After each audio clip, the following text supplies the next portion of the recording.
Армысыздар, ағайындар. Мен Сәдуна Ниязұлы атындағы мектеп-интернатының 6-шы сынып оқушысы Көктенов Арсланбек боламын. Қалқаман Сарин. Тәуелсіздік. Еркіндігім, қасиеттім, қастерлім. Өзің барда, өзегімде жоқ, шер мен мұң.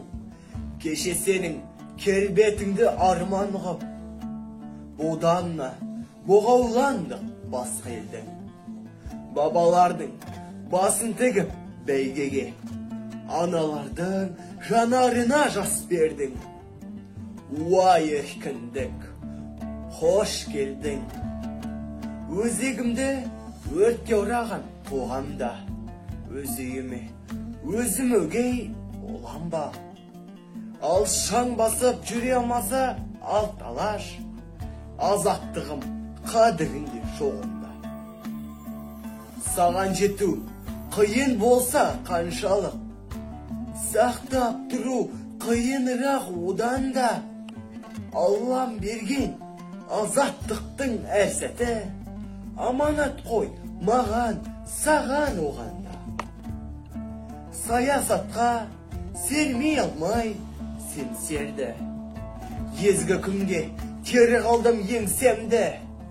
Желтоқсанда жалынатып жастығым, құрсау болған темір қоғам теңселді. Ерте даңқы қыршындырар қалдыма, 86 ерлігім бе ең соңғы. Уай еркіндік, қоның немен өлшенді? Уай еркіндік, қоның немен өлшенді? Сені көксеп боздақтарым өлсөлді. Сенсің менің ең ғажайып өлеңім, ең шуақты, ең шырайлы, ең шерлі. Әр таңды сеншілеп тұрайын, Құдай берген ғұмырымда өлшеулі.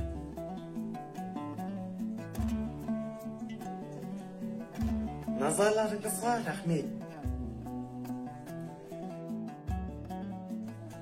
Еліміз аман, жұртымыз тыныш, тәуелсіздігіміз тұғыр болсын.